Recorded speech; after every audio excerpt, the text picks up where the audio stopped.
خاموشی بہت کچھ کہتی ہے، کان لگا کر نہیں دل لگا کر سنو۔ خاموشی ایک زبان ہے جسے ہر کوئی اپنے ڈھنگ سے بولتا ہے۔ خاموشی بولتی ہی نہیں، چیختی بھی ہے، پکارتی اور لتاڑتی بھی ہے۔ قوم خاموش رہے تو مظلومیت، حکمران خاموش رہے تو سیاست، انسان خاموش رہے تو بے بسی، انسانیت خاموش رہے تو بے حسی، محبوب خاموش رہے تو ناراضگی، محبوبہ خاموش رہے تو بزدلی، والدین خاموش رہیں تو مجبوری، اولاد خاموش رہے تو سعادت مندی۔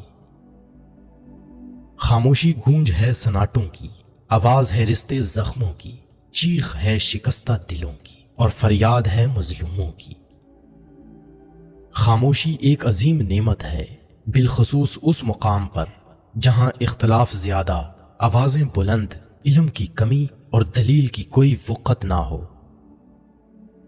خاموش انسان خاموش پانی کی طرح گہرے ہوتے ہیں۔ جب انسان خود سے مخاطب ہونے لگتا ہو تو دوسروں سے خاموشی اختیار کرنے لگتا ہے۔ خاموشی خود ایک راز ہے اور ہر صاحب اسرار خود خاموش رہنا پسند کرتا ہے۔ خاموشیاں کبھی بے وجہ نہیں ہوتی، کچھ درد ایسے بھی ہوتے ہیں جو آواز چھین لیتے ہیں۔ ٹوٹنے والے انسان کی زبان میں ہی نہیں بلکہ روح میں بھی خاموشی اتر جاتی ہے۔ کسی کے ساتھ لڑنا جھگڑنا انسان کے وقار میں کمی لاتا ہے۔ لوگوں کو اپنی خاموشی سے ڈراؤ۔ خاموشی عقل مند کا زیور اور احمق کا بھرم ہے۔ خاموشی ایک بہترین عادت ہے، خاص کر تب جب آپ جاہلوں میں گھرے ہوں۔ جو انسان جتنا خاموش رہتا ہے وہ اپنی عزت کو اتنا ہی محفوظ رکھتا ہے۔ صبر، خاموشی اور لا تعلقی بہترین انتقام ہے۔ کچھ باتوں کا جواب صرف خاموشی ہوتی ہے، اور خاموشی بہت خوبصورت جواب ہے۔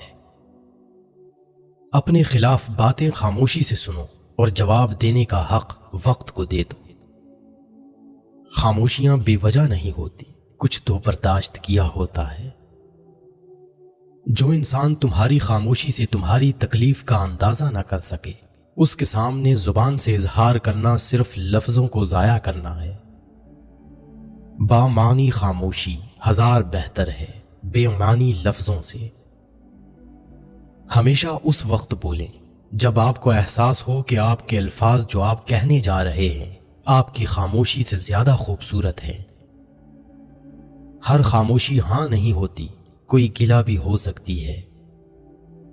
دو چیزیں انسان کی کمزوری ظاہر کرتی ہیں، جہاں بولنا ہو وہاں خاموش رہنا، اور جہاں خاموش رہنا ہو وہاں بولنا۔ کیا ہماری گہری خاموشی کسی کو یہ بتانے کے لیے کافی نہیں کہ انہوں نے اچھا نہیں کیا؟ کبھی کبھی حق پر رہنے کے باوجود خاموش رہنا پڑتا ہے، اس لیے نہیں کہ ہم ڈرتے ہیں، اس لیے کہ ہمیں رشتے بحث سے زیادہ پیارے ہوتے ہیں۔ تم جتنا زیادہ خاموش رہو گے اتنا زیادہ سننے کے قابل ہوگے۔ جب درد حد سے زیادہ بڑھ جائے تو انسان روتا نہیں، خاموش ہو جاتا ہے۔ ایک اچھا تعلق ہوا کی طرح ہوتا ہے جو خاموش ہوتا ہے مگر ہمیشہ آپ کے پاس رہتا ہے۔ اگر لوگ اپنی گفتگو سے غیبت، تہمت اور بہتان نکال دیں تو باقی صرف خاموشی رہ جاتی ہے، جو ایک بہترین عبادت ہے۔ جب احساس خاموش ہو جائے تو ضمیر مر جاتا ہے، اور یہ وہ وفات ہے جس کی خبر نہیں ہوتی۔ جانتے ہو اذیت کیا ہے؟ کہنے کو تو بہت کچھ ہونا مگر خاموش رہنا۔